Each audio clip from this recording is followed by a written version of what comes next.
La voz de los protagonistas. Contacto telefónico. Y recibimos vía telefónica, agradecemos mucho la presencia de París Martínez, él es reportero de Animal Político, con quien abordaremos la cobertura que ellos han dado a la situación que se está viviendo en Venezuela, lo que ha ocurrido después de la constituyente el pasado fin de semana. Y bueno, llegaremos, París, buenos días, bienvenido a algunos comentarios sobre lo que se escribe, ya se comenta en algunas páginas editoriales en nuestro país sobre similitudes con situaciones en México. Bienvenido, te saluda Diana Torres. Hola Diana, buenos días también a todo tu público. Muchísimas gracias, nos da gusto escucharte nuevamente en estos micrófonos. Ustedes han hecho una cobertura interesante, intentando poner sobre la mesa las columnas que permitan entender cuál es la situación que se está viviendo en Venezuela. Me gustaría dedicar primero un par de minutos a poner ese contexto desde la perspectiva de lo que han trabajado en Animal Político. ¿Cuáles dirías tú que hoy son los puntos más importantes a tener en cuenta para revisar la situación desde nuestro país? Bueno, tenemos que tomar en cuenta que Venezuela, aún siendo un país de Sudamérica, con el que mantenemos una distancia física real muy amplia, también es un país con el que mantenemos un contacto cultural y una cercanía fraterna muy amplia. Es decir, lo que pasa en Venezuela es un tema que atañe a México y que atañe al pueblo de México, en tanto que somos un pueblo hermano del pueblo venezolano, ¿no? Como todos los países de habla hispana y particularmente los países latinoamericanos. Es importante recordar que, bueno, el proceso de crisis política en Venezuela, la verdad, tiene mucho tiempo y ha ido derivando en capítulos que demuestran como cada vez mayor degeneración de esta misma crisis. La constituyente realizada o la elección para definir a los integrantes de la Asamblea Constituyente que va a redactar una nueva constitución en Venezuela, realizada este fin de semana, pues representó ya no nada más una crisis dentro de las fronteras para Venezuela, sino también se convirtió ya en uno de los principales temas de discusión acerca de legalidad y de continuidad constitucional en Venezuela, pero en su relación con el resto de los países que buscan construir estructuras democráticas y con los que no solo Venezuela tiene vecindad, sino como con México, contacto cultural, económico y fraterno. ¿Qué fue lo que pasó en la constituyente, en la elección de los integrantes de la constituyente de este fin de semana? Bueno, vimos las imágenes de lo conflictivo que fue la jornada, como viene sucediendo ya desde hace varios meses. Hubo protestas en la calle, pero protestas con un saldo particularmente violento y vale la pena destacar lo que pasó un día después, 2 días después, el pasado 2 de agosto, cuando la misma empresa encargada de realizar los conteos de sufragios en Venezuela anunció que el gobierno estaba dando cifras falsas, el gobierno de Nicolás Maduro. Entonces, bueno, en este momento Venezuela enfrenta no solo una crisis política y de violencia política al interior de sus fronteras, sino una grave crisis de credibilidad como régimen en el marco de la comunidad internacional. Ahora, hace un momento mencionabas un ángulo que vale la pena destacar en tanto que mexicanos, y es cuáles son las similitudes que hay entre pues el régimen de Venezuela y el régimen político mexicano. Bueno, hay primero que dejar en claro que hay muchas diferencias, pues, ¿no? Evidentemente México no enfrenta una crisis o una emergencia política como la que está enfrentando en este momento Venezuela, pero muchos de los rasgos que dieron origen a esta crisis, o muchos de los rasgos que han surgido a partir de esta crisis, sí son compartidos con la vida política mexicana. Sí podemos encontrar similitudes y eso debería espantarnos mucho. Por ejemplo, México vive un ambiente de criminalización de la protesta social muy similar al que se vive en Venezuela. Uh-huh. En México hemos visto a gobiernos estatales de todos los orígenes políticos, lo mismo del PRI, del PAN, que del PRD, emprender campañas de desprestigio contra movimientos sociales, pero además usar la fuerza pública para desmovilizar a grupos sociales. El ejemplo más claro quizá es aquí en la Ciudad de México con todas las racias y actos de represión que ha habido contra distintas manifestaciones públicas pacíficas. Pero esto también ha pasado en Puebla, ha pasado en Veracruz, en fin. ¿Dirías tú que la similitud, París, permíteme que te interrumpe, tiene que ver con las formas de entender la crítica, la oposición, pero también incluso con las formas de violencia? Es decir, tú encuentras, porque luego lo que llega a la distancia, lo que vemos son imágenes extremadamente violentas. Pareciera ya una barbaridad, ¿no? Pensar en cuerpos policíacos atacando directamente cuerpo a cuerpo a ciudadanos en una protesta. ¿Lo equiparas también en esos niveles, en esa intensidad de violencia? Sí, es decir, es muy similar también la forma de resistencia que se está dando en las calles de Venezuela con las formas de resistencia que se han llegado a dar en México a partir de hechos muy concretos, como fue la desaparición de los 43 normalistas de Ayotzinapa. Yo no sé si recuerdas, después de la desaparición de los 43 normalistas, primero cada semana, luego cada 2 semanas y luego cada mes, se realizaron movilizaciones que se denominaban Acción Global por Ayotzinapa. Uh-huh. Las primeras 10 de estas acciones globales generaron esas mismas imágenes de confrontación directa de manifestantes y fuerzas de seguridad pública. Incluso los protagonistas de este tipo de confrontaciones también son similares. Yo tuve la oportunidad de estar en Venezuela hace un mes y a quienes ves defendiendo las barricadas pues son a los grupos universitarios y a los grupos de organizaciones anarquistas, por ejemplo, y quienes están en primera línea de la movilización, igual que en México. Uh-huh. Aunque en México los anarquistas de aquí señalan que en Venezuela quienes están haciendo estas protestas allá es la derecha. Y bueno, eso se vincula con otro rasgo similar que hay entre lo que está sucediendo en Venezuela y en México, que son las campañas de desprestigio en contra de opositores, líderes sociales, defensores de derechos humanos. Lo acabamos de ver en Venezuela, acaban de ser reencarcelados dos de los principales líderes de la movilización social opositora al régimen de Maduro. Lo mismo que aquí en México han sido encarcelados ecologistas o integrantes de policías comunitarias o líderes universitarios. Entonces, bueno, ese es un rasgo también común, que no solo hay una criminalización de la movilización social y de la protesta social, sino en general hay una criminalización de la oposición al régimen.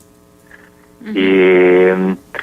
En Venezuela, tal como en México, se ve a los medios oficialistas emprendiendo campañas de desprestigio contra víctimas de la violencia, tal como aquí en México vimos a los periódicos La Razón y Excelsior emprender campañas de desprestigio contra los papás de Ayotzinapa, por ejemplo.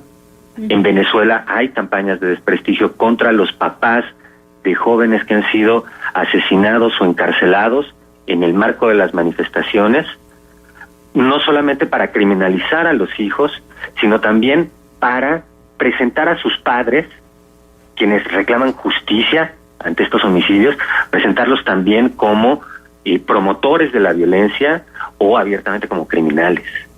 Pero bueno. ¿Cómo está la situación de la información? Y te escucho en esta última parte, París, y pienso que me preocupa aún más esta similitud, porque en Venezuela podríamos, por ejemplo, identificar claramente medios públicos oficiales con una tendencia y una línea editorial muy clara. Y luego pienso en lo que tú has llamado los medios oficialistas en nuestro país, que me parece aún más peligroso, porque por lo menos desde afuera tendrían que ser medios, digamos, no por lo menos oficialmente parte de la vocería de la autoridad. Sin embargo, luego esa falta de claridad también provoca desinformación y mete más ruido, ¿no? Yo creo que en México como en Venezuela existe una clara política de control de medios, ya sea por la vía de el control de la línea editorial mediante el sometimiento económico. Es decir, hay muchos medios en México que viven y que dependen y que existen gracias al patrocinio de la publicidad oficial. Uh-huh. Y que para no poner en riesgo ese insumo han adoptado líneas, como dice el dicho, más papistas que el Papa. Como ponía el ejemplo de hace un momento, el periódico La Razón, mientras los papás de los normalistas de Ayotzinapa estaban movilizándose por todo el país para reclamar la presentación con vida de sus hijos, el periódico La Razón estaba presentando denuncias falsas sobre desvío de recursos de estas personas, etcétera. Bueno, en Venezuela pasa lo mismo. En Venezuela también lo mismo, o quizá una situación más grave. Los medios tienen una de dos sopas: o hablan bien del gobierno o son cancelados, como ha ocurrido con muchos medios venezolanos.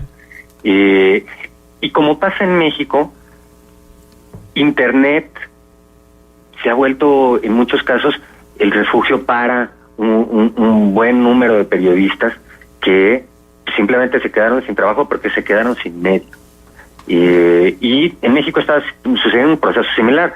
Ahora, no estoy intentando exagerar. Por supuesto que existe en México prensa libre a nivel escrita en medios convencionales como radio y televisión y en Internet. Simplemente estoy señalando rasgos que son eso, muy similares. No podemos tampoco ignorar que en México, por supuesto que hay un sector de los medios que pues trabajan para ocultar los errores del gobierno y para engrandecer sus aciertos. Uh-huh. Sí. Pero bueno, esos son modelos de libertad editorial. Quizá aquí sí hay una clara diferencia con respecto a Venezuela. En Venezuela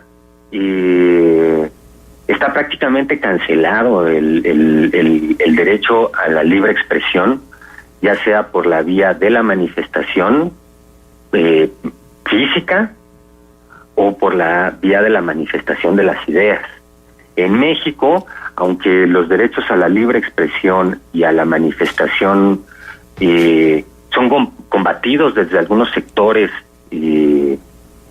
del gobierno o algunos sectores de la clase política, estos son son derechos que se siguen ejerciendo, que puede ejercer cualquier ciudadano libremente. En Venezuela ya no tanto. Aunque, bueno, la realidad del presente impone condiciones que los gobiernos o los regímenes autoritarios pues ya no tan fácilmente pueden combatir, como es la libertad que se ejerce a través de Internet.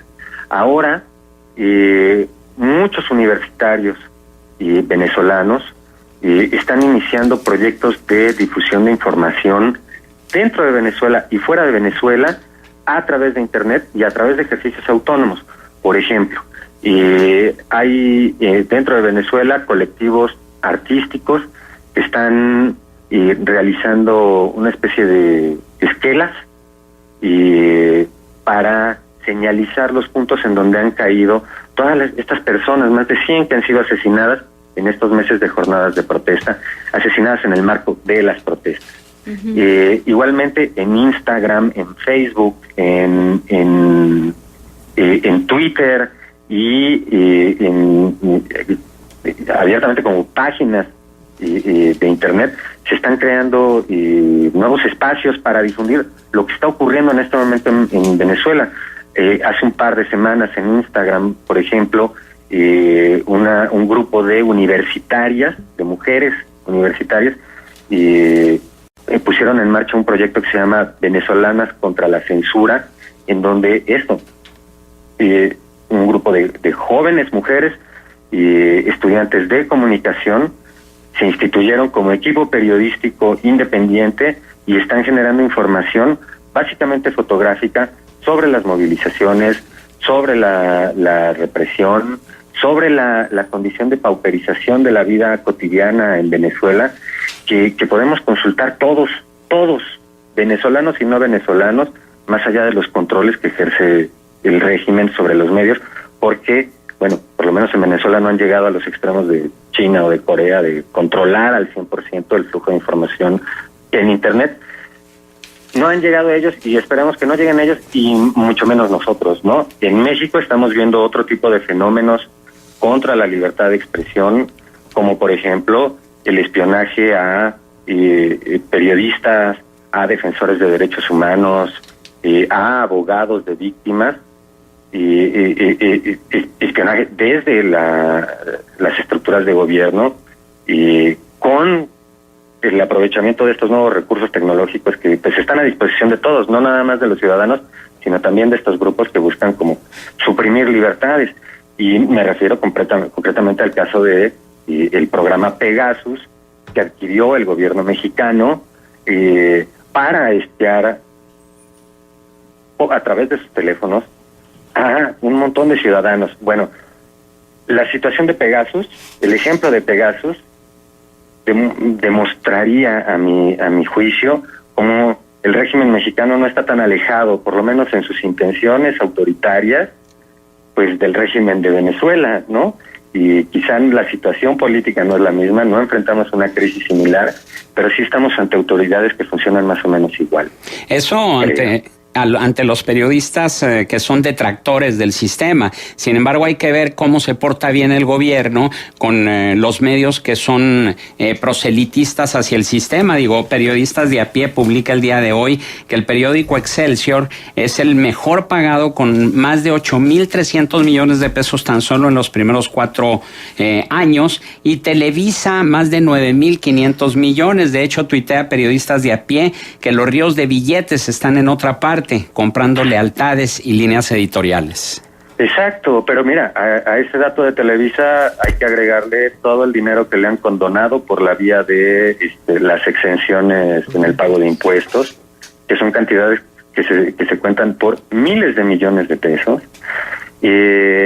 Las donaciones también de cientos de millones de pesos que el gobierno federal y gobiernos estatales le han hecho a Televisión Azteca, por ejemplo, para la implementación de sus orquestas aztecas. Entonces, en fin, exacto, esto que planteas, ese ejemplo de que los regímenes autoritarios tienen esa estrategia en común de control de medios.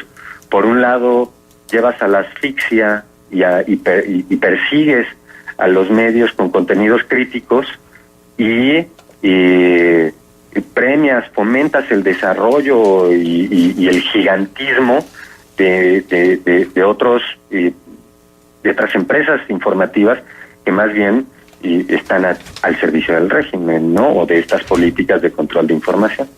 Así es. Bueno, creo que son varias las perspectivas, París. Te agradecemos mucho y pues ya daremos juntos seguimiento en otra oportunidad a lo que ocurre en Venezuela. Muy interesante estos minutos de charla contigo. Muchísimas gracias. Un abrazo, les agradezco yo mucho.